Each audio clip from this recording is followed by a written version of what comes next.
Bienvenidos, permítanme expresarles la información más reciente y relevante acerca de las pensiones en México, tanto las del Instituto Mexicano del Seguro Social bajo el régimen de la Ley 73, como las pensiones del bienestar que reciben millones de adultos mayores en todo el país. Sé que muchos de ustedes han estado guardando con gran expectación conocer los detalles específicos de los incrementos que se avecinan, las cifras exactas, así como las perspectivas de que estas pensiones aumenten por encima de la inflación, lo cual es, sin duda, una magnífica noticia. Además, tocaremos el tema de las declaraciones recientes de un expresidente que lamenta públicamente haber perdido su pensión millonaria, dejando en evidencia ciertas actitudes del pasado que, hoy por hoy, contrastan con las nuevas políticas sociales que ha implementado el gobierno de la Cuarta Transformación. En primer lugar, deseamos centrarnos en el anuncio que han hecho las autoridades con respecto al salario mínimo para el año 2025. Este aspecto es muy significativo, pues la pensión mínima garantizada en el Instituto Mexicano del Seguro Social, IMSS, bajo el régimen de la Ley 73, se encuentra directamente relacionada con el monto del salario mínimo vigente. En fechas recientes, se confirma un aumento del 12% al salario mínimo, lo cual coloca esta remuneración en aproximadamente 278 pesos diarios, que equivalen a unos 8.364 pesos mensuales en la mayor parte del país. Mientras tanto, en la frontera norte, el salario mínimo diario ha sido fijado en alrededor de 419.88 pesos, es decir, poco más de 12.596 pesos mensuales. Esta actualización no solo refleja la intención del gobierno de mejorar las condiciones laborales, sino que también repercute en la pensión mínima para nuevos pensionados del IMSS Ley 73. Para todos aquellos trabajadores que tramiten su pensión bajo el régimen de la Ley 73 del IMSS, a partir del año 2025, la pensión mínima garantizada no podrá ser inferior a cierto monto determinado por estos nuevos parámetros. Gracias al incremento salarial, se calcula que la pensión mínima garantizada podría ubicarse en aproximadamente 9.413 pesos. Así, toda persona que se jubile en el año 2025 bajo la Ley 73 no podrá recibir menos de esta cantidad. Resulta fundamental aclarar que esta cifra es el piso mínimo.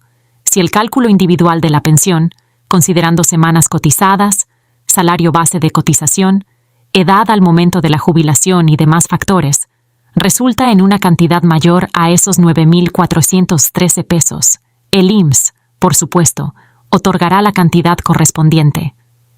Esta cifra actúa como un salvaguarda, un mecanismo de protección para evitar que alguien perciba una pensión demasiado baja, asegurando una base mínima digna.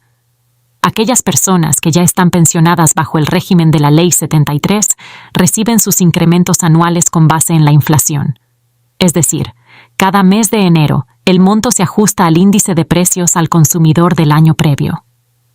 Es previsible que para el próximo ajuste, que se definirá a inicios de 2025, el incremento ronde aproximadamente el 4.5%. Si bien no existe todavía un anuncio oficial, se trata de un promedio razonable dada la situación económica.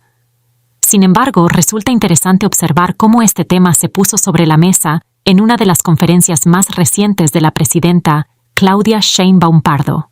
Recientemente, ante los medios de comunicación, se le preguntó directamente a la presidenta sobre el aumento de las pensiones del IMSS para las personas que ya se encuentran jubiladas bajo la Ley 73.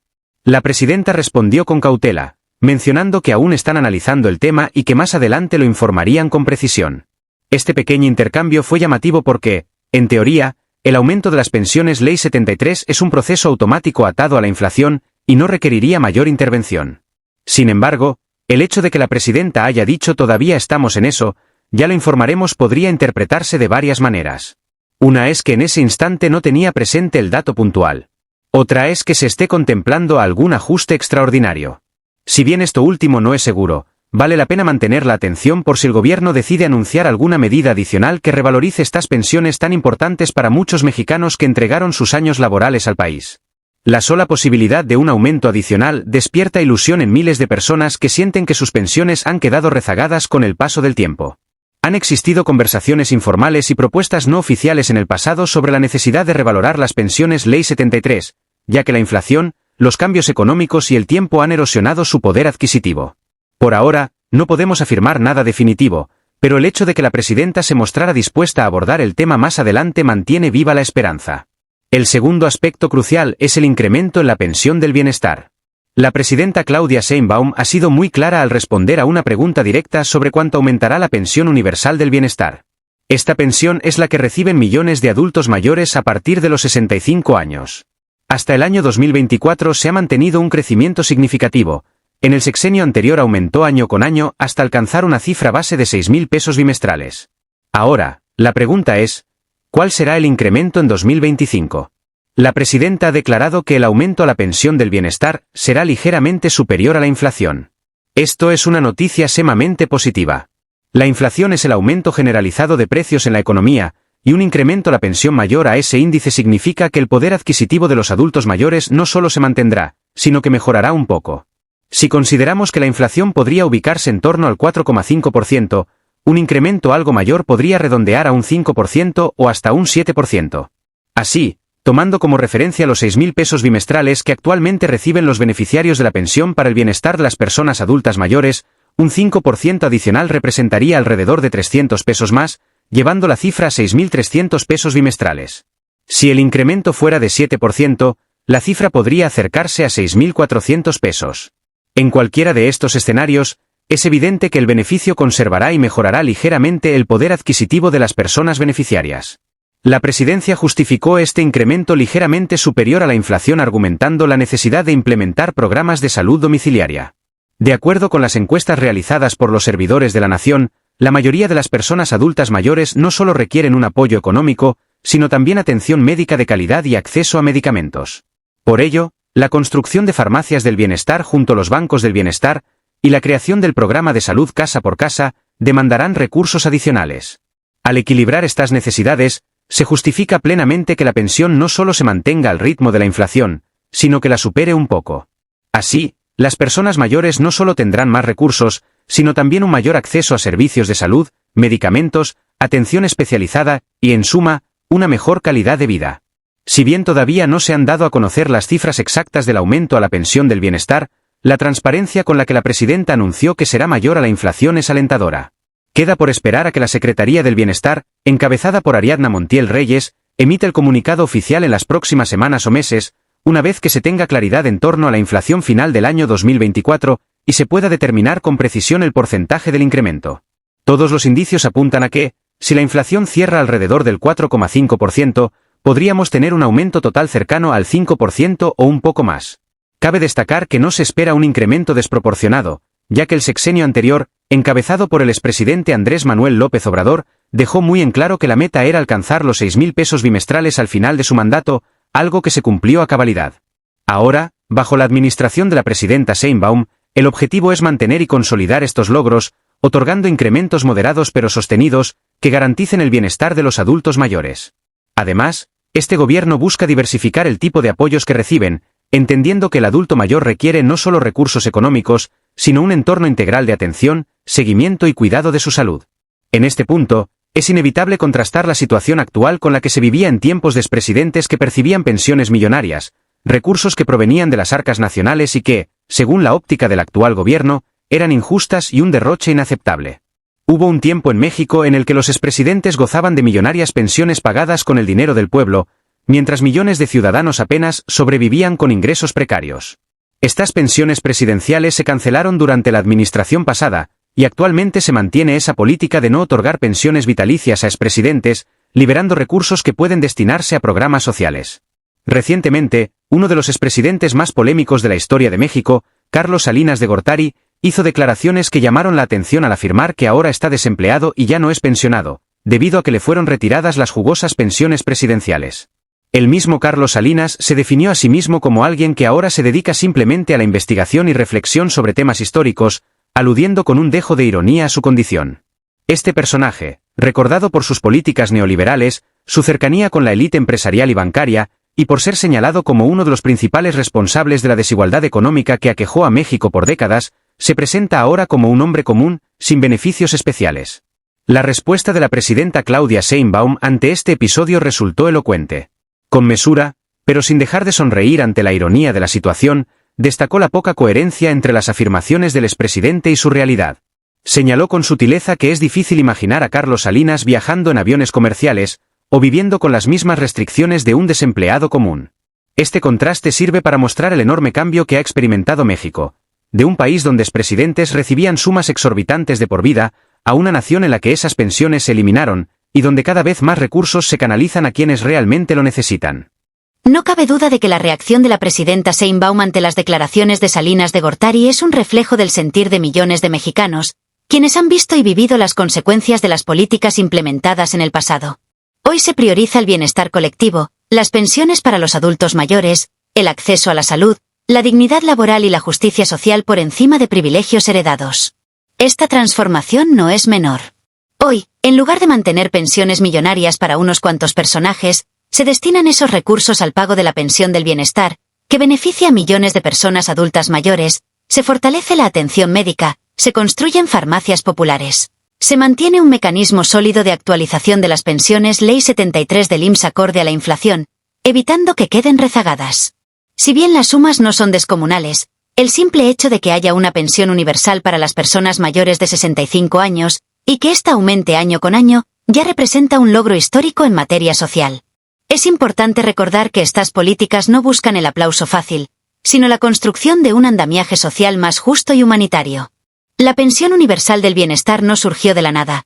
Es el resultado de la lucha de múltiples sectores, de la voluntad política y el compromiso ético por ayudar a aquellos que, tras décadas de trabajo, merecen una vejez digna. Estas medidas contribuyen a que las personas no se vean obligadas a seguir trabajando a edades avanzadas por necesidad, sino que puedan disfrutar un retiro con cierta seguridad económica, a la vez que se atiende su salud y calidad de vida. El nuevo escenario que se está tejiendo nos invita a reflexionar. México se encuentra en un punto en el que el mejoramiento de las pensiones ya no depende de la complacencia hacia las élites políticas, sino de una política de Estado orientada hacia la justicia social. El gobierno ha entendido que la estabilidad de las personas mayores no puede dejarse a la deriva del mercado ni supeditarse a las prácticas del pasado que favorecían a una minoría. Ahora, la visión es más incluyente y se centra en elevar las condiciones de vida del grueso de la población.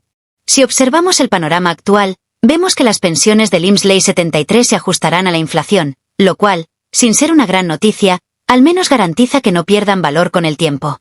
Al mismo tiempo, la pensión del bienestar se incrementará por encima de la inflación, situando a las personas mayores un paso adelante en la lucha contra la carestía. El mensaje oficial es claro: las personas adultas mayores no serán abandonadas, y el Estado hará lo que esté en sus manos para mejorar su situación. La salud y la atención médica domiciliaria serán parte fundamental de este diseño, y la infraestructura se expandirá con farmacias del bienestar. Es decir, el aumento no es solo numérico, también es cualitativo. Más allá de recibir más pesos, las y los adultos mayores contarán con un entorno más propicio para su bienestar integral.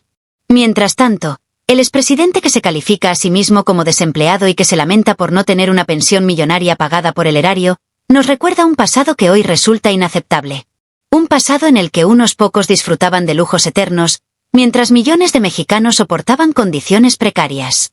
Ver cómo la presidenta responde con serenidad y lógica a esta situación es un símbolo del cambio de época, una señal de que las prioridades se han reordenado y que ahora se intenta construir un México más justo. La transición no es fácil ni rápida. Cambiar estructuras arraigadas por décadas requiere tiempo, trabajo arduo y perseverancia. Sin embargo, la línea se traza con claridad. Hoy se busca que los beneficios lleguen a quienes más los necesitan y que cada año se puedan otorgar incrementos que no solo mantengan el nivel adquisitivo de las pensiones, sino que lo superen ligeramente, impulsando así la calidad de vida de nuestros mayores. La meta es que, en el futuro cercano, estas mejoras se consoliden, perfeccionen y expandan, garantizando que ningún adulto mayor carezca de recursos, atención médica o medicamentos básicos. En la coyuntura actual, resulta innegable que estamos ante un cambio profundo en el modelo social de México. Las pensiones ya no son vistas como un mero gasto, sino como una inversión en la gente mayor, en la historia viva de nuestro país, en el reconocimiento de la entrega que estas personas realizaron a lo largo de su vida productiva. Este tipo de acciones, sumadas a otras políticas sociales, como las becas para jóvenes, el apoyo a personas con discapacidad y las pensiones garantizadas en el IMSS, apuntan hacia la construcción de una sociedad más equilibrada y solidaria. Al finalizar estas reflexiones, Lo que queda es una sensación de esperanza. No se trata de caer en triunfalismos excesivos, pues aún hay mucho por hacer, pero sí de valorar el rumbo que ha tomado la nación. La presidenta ha dado indicios claros de que se mantendrá la dinámica de incrementos a las pensiones. El salario mínimo crece, la pensión mínima garantizada en el IMSS sube, las pensiones del bienestar aumentan por encima de la inflación, y las voces del pasado que se quejan de la pérdida de privilegios suenan ya lejanas y carentes de legitimidad. Bajo esta perspectiva, solo resta esperar los anuncios oficiales de las autoridades. Estaremos pendientes de las cifras concretas del incremento a la pensión del bienestar, del porcentaje exacto de aumento a las pensiones del IMSS y de cualquier medida adicional que pueda surgir para reforzar estas políticas. Las personas mayores pueden mirar con mayor tranquilidad el futuro inmediato, sabiendo que no se quedarán atrás frente al alza de precios y que contarán con un Estado comprometido con su bienestar. Esta es, sin duda, una gran noticia que merecía ser compartida con emoción, con satisfacción y con la plena certeza de que, pese a los obstáculos, México avanza con paso firme hacia una mayor justicia social. Con pruebas de facturas falsas que el Poder Judicial, que se presentaron a la Fiscalía, cómo debe proceder, y en el 99% de los casos el Poder Judicial dijo no procede. Pero para que se sepa también, porque aquí hay sus partes, ¿no? Y la otra que es importante que se sepa es que se modificó el 19 constitucional ya, no sé cuándo va, ese ya pasó por todos los congresos.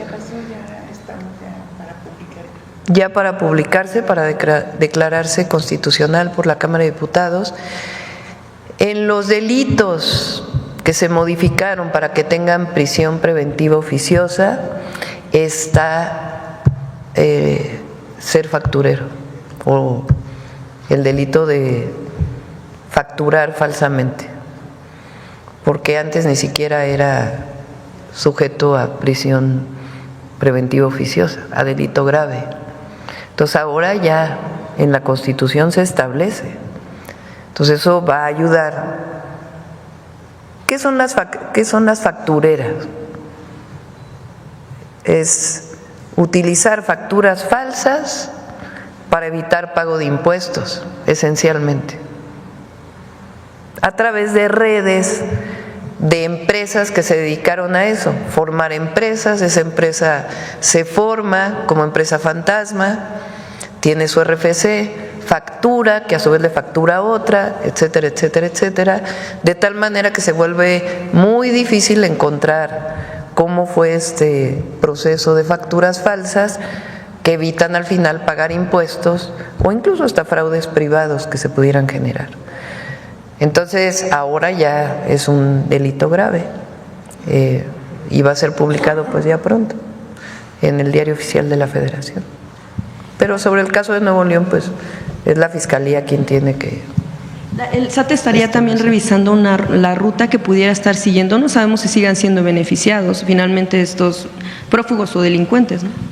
En cualquier caso, el SAT tiene mecanismos de estar permanentemente haciendo auditorías, o si brinca en un área algún tema de alguna factura que no es real, inician las investigaciones para desarrollarlo. Una vez que tienen las pruebas, presentan la denuncia ante la Fiscalía General de la República. Gracias, Presidenta. Y finalmente, bueno, pues lo que tiene que ver con un tema que se había quedado, pero que pudiera más bien no pasar desapercibido. Hace algunos días ya el gobernador Javier May había hablado de que en su gobierno no iba a haber pactos con la delincuencia. Después, bueno, pues al ser cuestionado sobre esta situación, él explicaba que lo decía porque en anteriores gobiernos estatales en Tabasco, pues se había abierto la puerta a cuestiones delincuenciales, a pactos, a cuestiones que están derivadas incluso con anteriores gobernadores. En este caso, bueno, pues sabemos que algunos de esos anteriores gobernadores, pues Adán Augusto López y también Carlos Manuel Merino. May lo que dijo es que en su gobierno, pues no es que hubiera más delitos que antes, sino que tal vez antes no se hablaba tanto, se escondían cifras, o que hubiera un pacto para que de alguna manera pudiera estar pues un tanto tranquila la situación en el estado. De hecho, él parte de lo que dijo es que todos saben que era Vox Vox Populi que quién comandaba la barredora en esa entidad, incluso lanzó la pregunta o no lo sabemos. En octubre de 2022, bueno, viene a colación de que en esa fecha, Proceso publicó un reportaje en el que se decía, bueno, se daba cuenta de que cuando era gobernador Adán Augusto López, pues se entregó la Secretaría de Seguridad y también la Policía Estatal a personas que estaban relacionadas con cuestiones de delincuencia. De hecho, uno de ellos, tiempo después, precisamente por el tema de la violencia, tuvo que renunciar al cargo. Y esto, bueno, pues con información también derivada de lo que tiene que ver con la defensa nacional respecto de investigaciones que hizo en torno a pues los hilos que llevaban a esas 3 personas que estaban relacionadas con la delincuencia. Yo quisiera preguntarle, Presidenta, si en efecto, bueno, pues ustedes como Gobierno federal, como Ejecutivo, tienen información del origen de este tipo de situaciones de violencia que se dan, sabemos que en varios estados, pero en este caso, como se habían dado algunos actos de violencia en Tabasco. ¿Qué respuesta daría a este tema de los pactos, de si habían anteriores gobiernos, de qué tan lejos estaban esos gobiernos actualmente? ¿Y qué pasa con la diferencia, por ejemplo, que menciona el gobernador May, de que antes había y que ahora le toca a él y decir, pues no hay pactos, pero pasan esas cosas? No tengo información de que Adán Augusto, cuando fue gobernador de Tabasco, haya hecho un acuerdo, ni lo creo tampoco.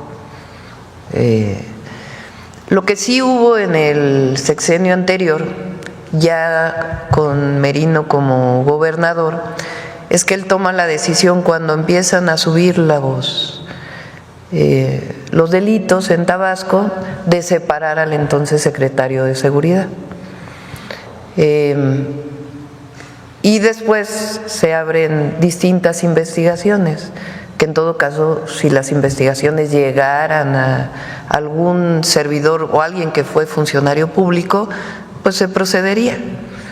Pero no es un pacto, sino sencillamente en el momento en que ocurre el incremento, se toma la decisión de separarlo del cargo.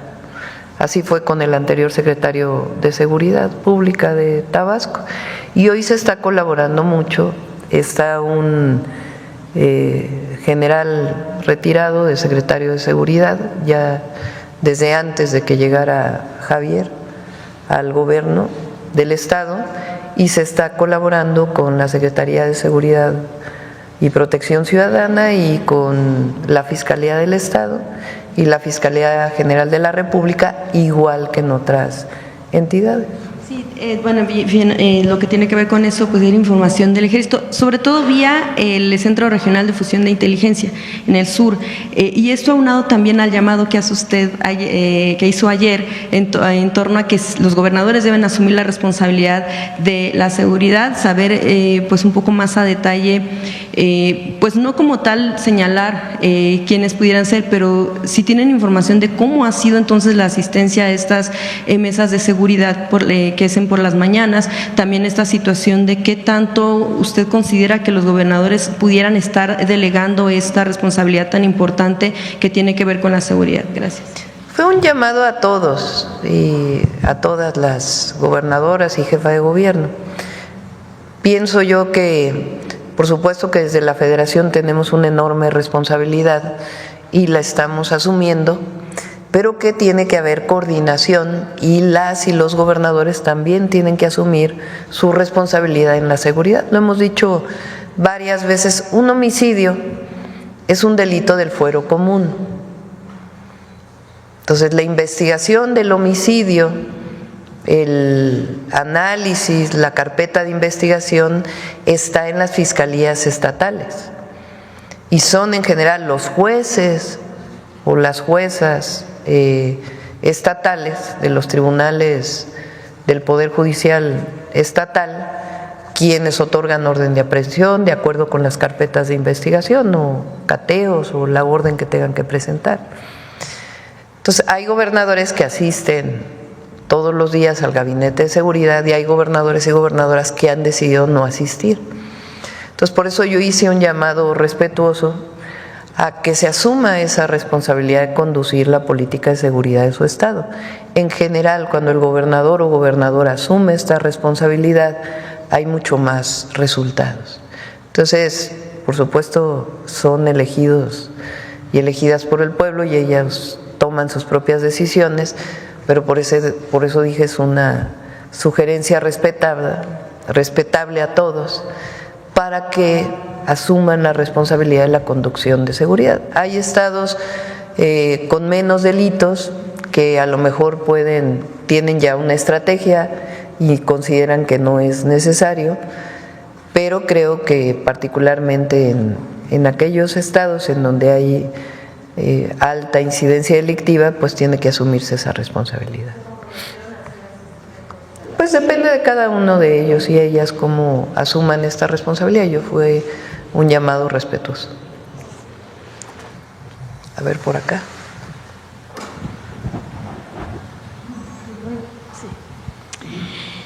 Presidenta, buenos días. Buenos días. Soy Ángela Zambrano, de Radio Jornalera. Le agradecemos la oportunidad de dirigirnos a usted. Somos una estación de radio que transmite en la Unión Americana y con repetidoras en Latinoamérica. Presidenta, sabemos que gracias al compromiso de los gobiernos de la 4T, hoy día los programas sociales de beneficio a los mexicanos son un derecho constitucional que beneficia a todos los mexicanos y mexicanas sin distinción. Quiero comentarle que esto ha causado una gran alegría a los mexicanos que radicamos en Estados Unidos y mucha esperanza, especialmente lo que tiene que ver con la pensión para el bienestar de los adultos mayores, porque atiende la situación tan crítica que enfrentan los mexicanos de la tercera edad en Estados Unidos. Créame, Presidenta, esa es la realidad con la que nosotros convivimos diario. Personas que duermen en sus vehículos, que para alimentarse dependen de la caridad comunitaria, que no tienen acceso a ningún servicio de salud o seguridad social y que es difícil que encuentren trabajo. Nosotros lo vivimos cotidianamente, el trabajo que nuestros paisanos nos permite apreciar la realidad tan precaria que viven. Por eso, Presidenta, esta es mi pregunta. ¿Qué va a hacer su gobierno para incluir a los adultos mayores de 65 años viviendo en Estados Unidos en el programa Bienestar? Consideramos que con una modificación el programa beneficiaría a cientos de miles de mexicanos y mexicanas que han aportado con su arduo trabajo a ambos países. Las personas que nos escuchan todos los días consideran que el gobierno mexicano es su gobierno, aunque viven en Estados Unidos, y que seguimos siendo mexicanos con mucha honra, aunque vivimos fuera de México. Gracias, Presidenta. Sí, lo estamos revisando. Voy a comentar las razones. Evidentemente, para nosotros, nuestros paisanos y paisanas son héroes, heroínas y los queremos y siempre vamos a estar cerca de ellos y defendiéndolos. El gran tema es el presupuesto, porque son más de 4 millones de mexicanos y mexicanas que, estimado, tienen 65 años y más que viven en Estados Unidos. Eso representaría un incremento del presupuesto para la pensión de adulto mayor importante. Entonces estamos revisando bajo qué condiciones podríamos otorgarles la pensión.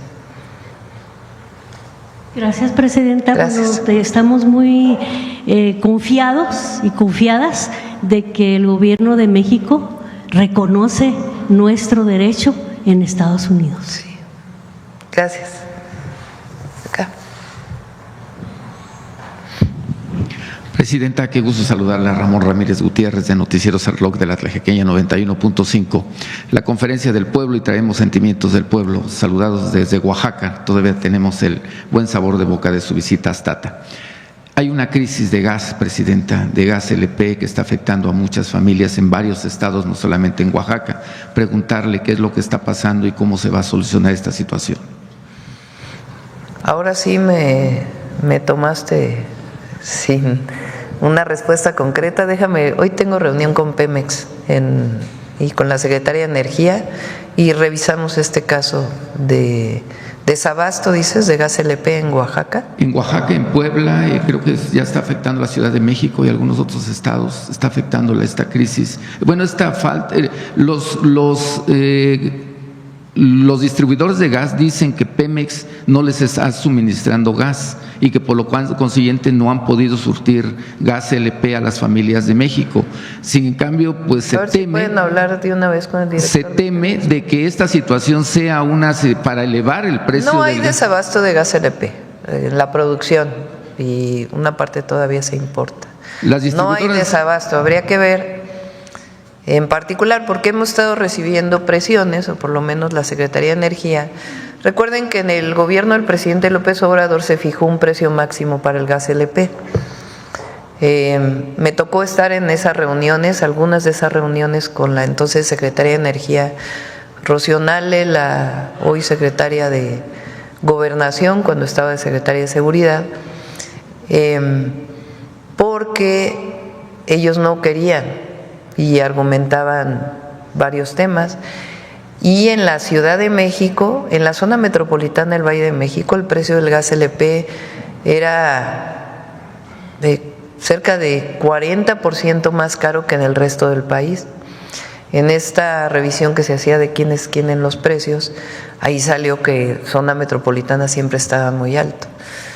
Entonces el presidente López Obrador decidió poner un precio máximo al gas LP. Recuerden que la distribución del gas LP es de los pocos combustibles que está privatizado desde hace muchísimo tiempo, mucho antes del periodo neoliberal. Había privatización de la distribución de gas LP. Entonces ahora sí han estado recibiendo pues muchas solicitudes para liberar el precio y no lo vamos a liberar, porque si no, imagínense, pues vamos a afectar a la economía de las familias y para eso estamos aquí, para apoyar a las familias que menos tienen. Entonces vamos a ver si se trata de esto o de algún otro tema, pero no hay un tema de que falte gas LP en el país, eso sí no hay. Entonces, pero revisamos con Pemex y la Secretaría de Energía.